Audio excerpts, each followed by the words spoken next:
Hello fellow crafters, my name is George and this is the Spare Time G, and today we're gonna make a huge sculpture of the Thanos from the Marvel Cinematic Universe.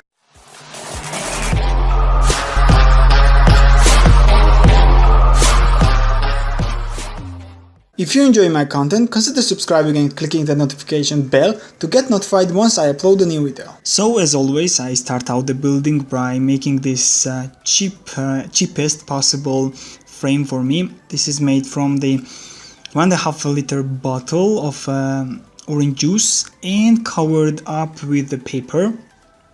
The bottle is going to represent a neck, and the paper parts which are covered on the top are going to be a like head bone structure, and the bottom part is going to be torso, I mean the upper portion of it, and of course the top part of shoulders as well. So it is quite wide figure, not as tall as probably Black Panther, but the clay that is going to went into it is going to be quite large. And you can see how I'm attaching the paper balls, so to say, onto this project. You can always go to making large details, like making several rolls of paper and making one big ball and attaching it onto the sides of the shoulder and doing that way, but I prefer doing like I do in the clay, just attaching a little tiny parts of it. Yeah, it consumes some tape, but still it is my style.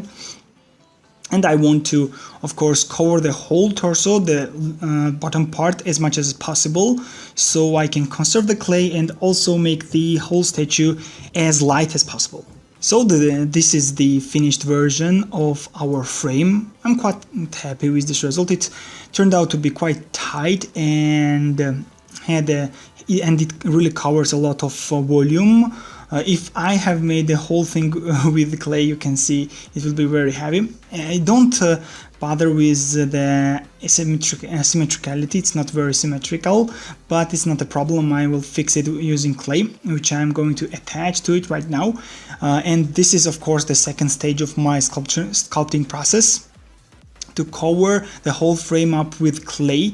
And to be honest, if you are trying to measure up how much clay or time you're gonna waste doing this layering process, it's going to be much larger than you expect. It's quite hard and also consumes quite a lot of clay.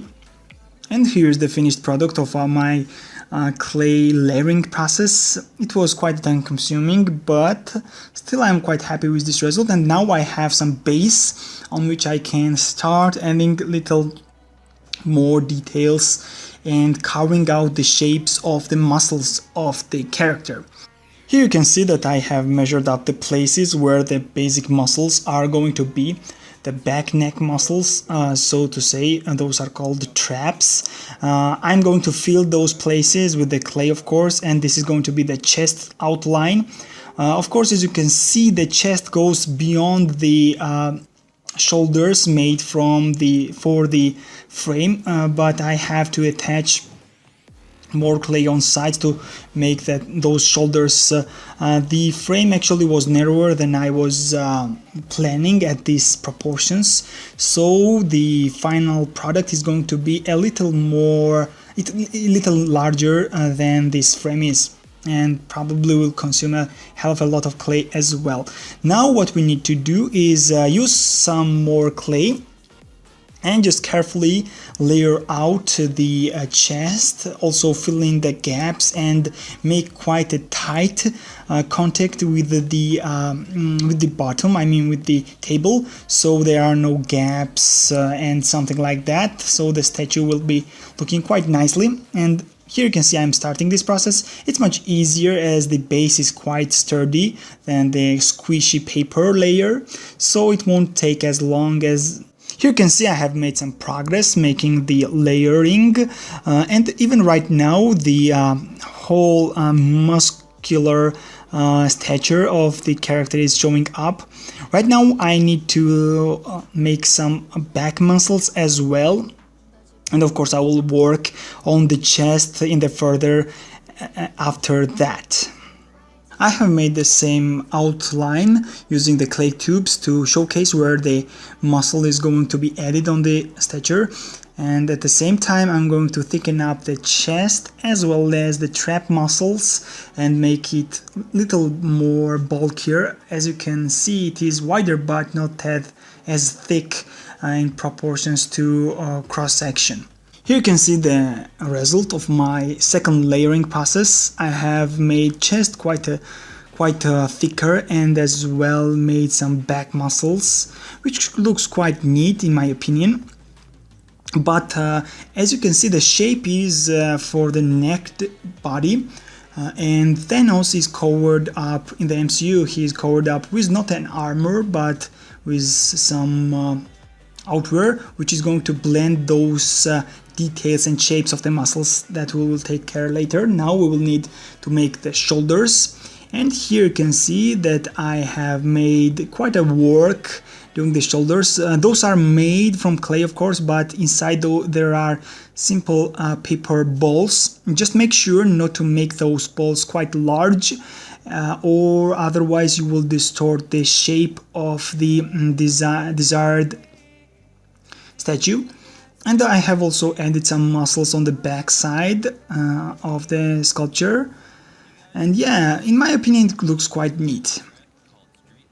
And here you can see I have blended up and made the feel of clothing. I mean, the details are not showing up on the chest. The middle is not as bumpy as it should be on the necked body, and it really gives me the desired look of some kind of thick clothing on top of the body. And also, as you saw, I have worked on the face and added some jawline, which is quite strong with the Thanos. And here is the smooth up version. It really took a lot of time. I have used quite a soft clay. I used my heater to heat it up and make it softer, so I could really easily squeeze it into those gaps and cracks made from the simple layering I used onto this sculpting. And also, as you can see, I have made some details of the neck armor, so to say. I have first used some tubes, covered the outline, and then fixed and used some more clay to fill in the in between the gap. The trick here is that you don't need to hold this section of armor thick. Just make the outlines and try to use as little clay as possible, just to feel like it is coming up, it is thicker than the overall body, overall clothing, so to say. And this will really give you the opportunity to really save some clay up. And of course I will work onto the backside where he has some armored pieces as well. And of course, now we will work onto the face details. Here I am using the reference photo and have used some rough clay rods to make these eyebrows, so to say, and these details. Really don't know what they are, scars or something else. Also, I have cut out the holes for eyes and really squeezed the thin layer of clay to make these eye bumps, so to say, which are going into the skull of the Indian, of course, and also made used some tool to make the center of the head to make all nice and proportionate. And now, of course, I will start adding more details. Here is the not final, but a rough sketch of the face for the Thanos. I'm really happy with this result. And of course, now I have a lot of work to smooth up and made eyes and ears as well as make some details on the armor, and then we will be ready to paint this guy up. And here is the finished detailed version. I'm really very happy with this one. I'm really happy with the facial expression, and now we will paint our guy. And here's the painted version. Yeah, I'm really happy with this one. I have used quite frankly 4 or 5 different colors. Of course, the blue I have not altered at all, and in my opinion it really looks quite nice. I have used the yellowish color for the golden armor, and after that used the golden paint to finish up and make this so to say shiny details. And for the skin was really tough. I really messed up a lot of my paint trying to make the exact color or get as near as possible to the exact color of his skin, which was from the movies. And to be honest, even they messed up quite a bit when Thanos, after appearing in the MCU, have changed his skin color quite a lot. I had a bunch of white paint and used drops of blue and red, and then it turned out to be of this color. This is probably the largest proportionally sculptures I have made, but by the weight it is not the largest. Hulk is number 1 still, and this guy is going to be number 2. And yeah, you can always go to my channel and see other videos of MCU characters or other projects. Thank you very much for watching. I hope you enjoyed this project as much as I enjoyed making it. Have a nice day and see you next time. Goodbye.